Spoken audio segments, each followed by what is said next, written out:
Hi, I'm Nancy. Welcome to my channel, Running with Scissors. If you're new, welcome.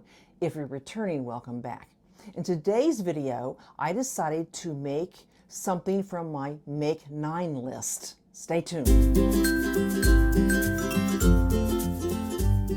As I was looking through my Make 9 list, I wanted to make something with fabric I already have. So looking through my list, I decided that the Rhapsody dress might be something I can make.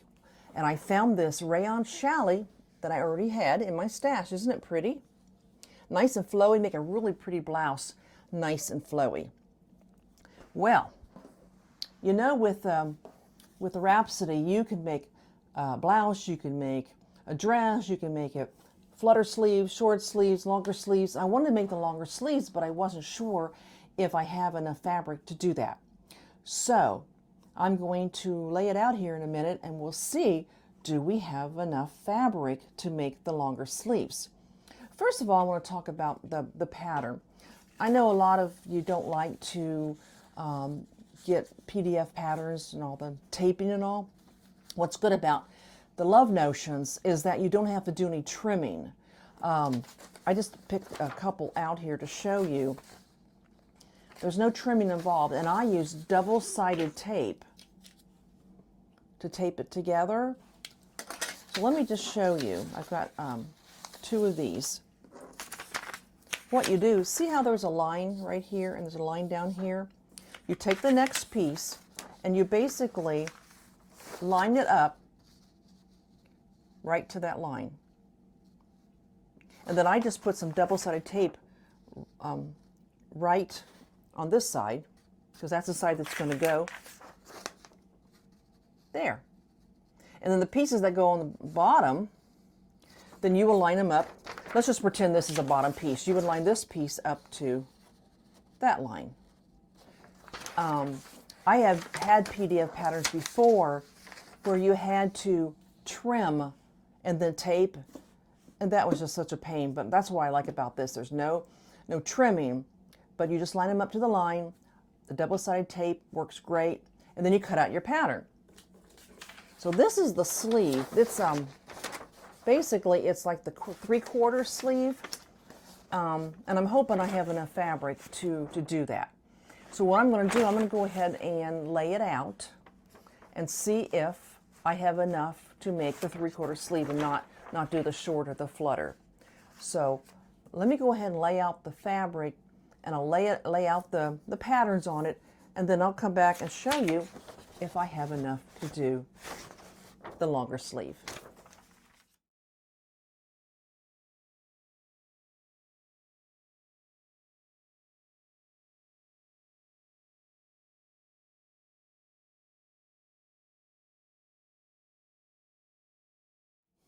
Okay, I was successful. I was able to get all the pieces cut out. As I said, sometimes if the fabric's wide enough, you can fold it, each end to the middle, and you get two edges of a fold, and it'll work. And then I refolded it for the sleeve and for the sleeve bands. One thing I did, according to the Love Notions pattern, it said it's made for a woman who's 5'5", and I'm 5'8". So they say what you do to lengthen it, there's a lengthening line on the pattern. For every inch, over 5'8", you add a 1/2 inch to the length. And so I added 1.5 inches because I'm 3 inches over. And of course, if you're shorter than 5'5", then you subtract a 1/2 inch for every inch you're, shorter than 5'5". So that's what I did. If you can see here, I just added some paper. You cut it across the line, and then you add some paper, and I just used my double-sided tape, and then I added. That kind of worried me a little bit when I was cutting it out. I'm thinking, if it's too long, because since I added, 1.5 inches to both pieces, would I have enough fabric? But since I was able to refold it, I had plenty of fabric to do that and to make it a little bit longer. Now, this fabric can be kind of shifty, but it's so pretty.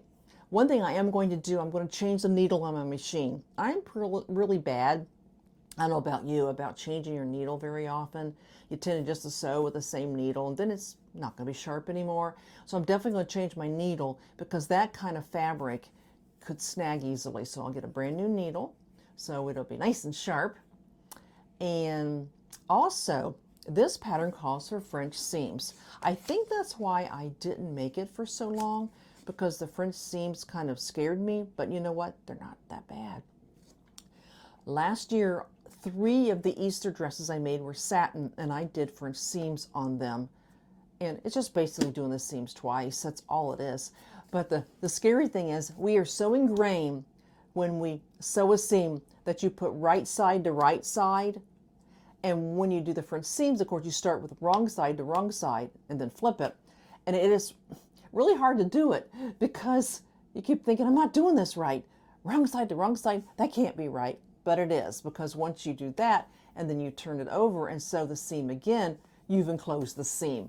And this type of fabric, as fine and flowy as it is, a French seam is perfect for it. It would look nicer than just using your serger on it. So anyway, I will get started on making that.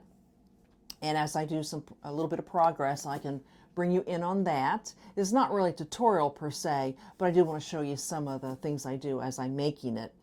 And we'll cross our fingers that it is a good fit. Okay, I gotta get sewing. I'll see you later.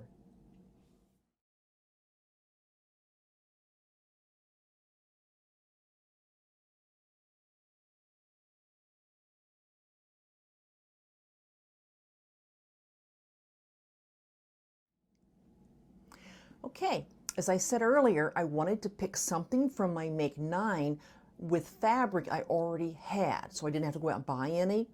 And I showed you I found some fabric. I have very little left of the fabric.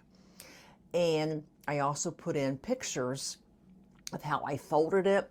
I had to take the fabric and fold it in to give myself 2 folds so I could cut the front and the back. Also, I decided not to do the armband. I liked it better with the elastic. So it hangs just a little bit below my elbow with a little bit of elastic. And I like that better. So that's what I did. So let me get the blouse out to show you, and we'll talk about it, and then I'll try it on for you. Don't go away. Okay, let me get the blouse. And here it is. I thought it came out pretty nice. The fabric wasn't terrible to sew with, but it did have its challenges. And there's the back. It's got a little bit of a pleat. Then it's got some ties and elastic in the sleeves.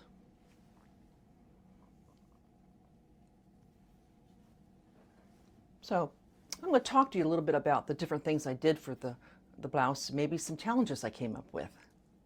Okay, let's talk a little bit about some of the challenges I had. The one thing was for the ties, the thought of trying to make bias binding with that little filmy, flowy fabric was kind of daunting. So I thought about maybe just buying some bias binding, but I couldn't find anything the right color. I have this navy, but when you hold it up against the blouse, take it off the hanger,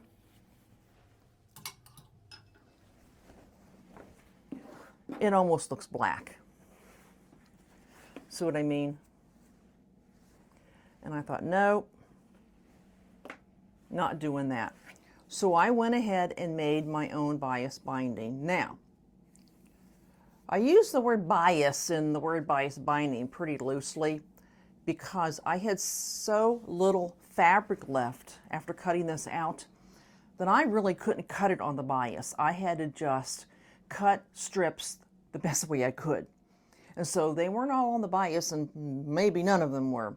And so they might not be quite as smooth as they would be on the bias, but to tell you the truth, I think the ties came out pretty good. I'm pleased with them. I am. Now, when I did have to piece them together, you could barely tell whether they were pieced together. And when I had it pinned on, I realized I didn't have enough for the tie. Now you can make this top without the tie. You could just put bias binding around it and around the little V there. But I thought, no, I want the tie. That way you have a choice of wearing it with or without it being tied. I do have those bias binding makers. Let me show it to you. I've got this set. Like, I've never used this great big one. And I've never used this itty bitty one. And there's this size.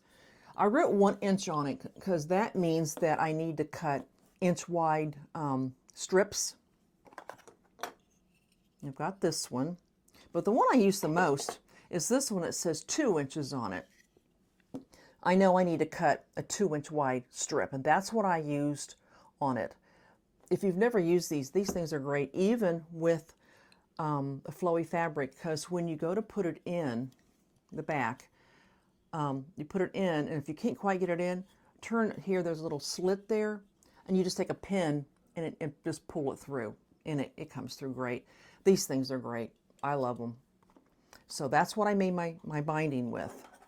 Like I said, they may not have been actually on the bias, but I thought they turned out. Also, at the end, normally when I make these strips, before I sew it, before I get down the end, I turn it, I like to say I'll turn it down, and then fold it in. Well, this was just not going to go. It was so flimsy that every time I tried to fold it down and then fold it again so I could have it in close, I just couldn't get it to go. So the directions do have you put a knot there at the end of it. And what I did was I just used some of my fray check. I just laid it down. I put fray check on both sides, blotted it, and let it dry. And now there's fray check on the end of it. Now I don't have to worry about it fraying. So, also, I thought about trying to do a rolled hem. Wow. I wasn't real successful with that. I did buy a rolled hem foot from Singer. This stuff is pretty flimsy. I did a sample. Of course, the sample was only, like 5 or 6 inches long, and it went through okay, but to try and do it on the whole thing, it just didn't want to stay. There's like a little thing here that you're supposed to put the fabric up and over. It just didn't want to stay, and I was getting kind of frustrated. And I thought, oh, there's so much of the hem. I need more practice doing a rolled hem, especially on fabric that this is it, flowy. It doesn't have any stability. So then I thought maybe I would just turn it twice, but that was kind of hard. So finally, I decided I'll just go ahead and serge it and turn it up a 1/2 inch. And that's what I did. I serged it and turned it up a 1/2 inch. A rolled hem would have looked better, but I don't think I was ready for that kind of frustration.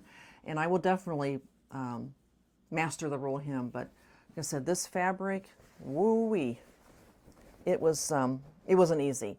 And if any of you have used the rolled hem foot before, I was looking at Anastasia, and she was demonstrating it.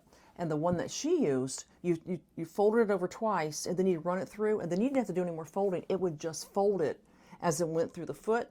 Well, this one I looked up on YouTube, the Singer foot, and they had you press under an 1/8 inch and then press again an 1/8 inch. And it seems to me, all that pressing, I thought that's what the rolled foot was supposed to do, was supposed to turn it for you. I don't know. So anyway, it's done. And I'm very pleased with it. In fact, I was thinking maybe when Easter comes, maybe I'll make this in the dress and maybe use a really pretty charmeuse, maybe floral, something pretty like that. Maybe do the short sleeve or the flutter sleeve for an Easter dress. And it's got elastic in the waist. I'm thinking about doing that because I really do like this. I like it a lot. So anyway, I'm going to try this on for you.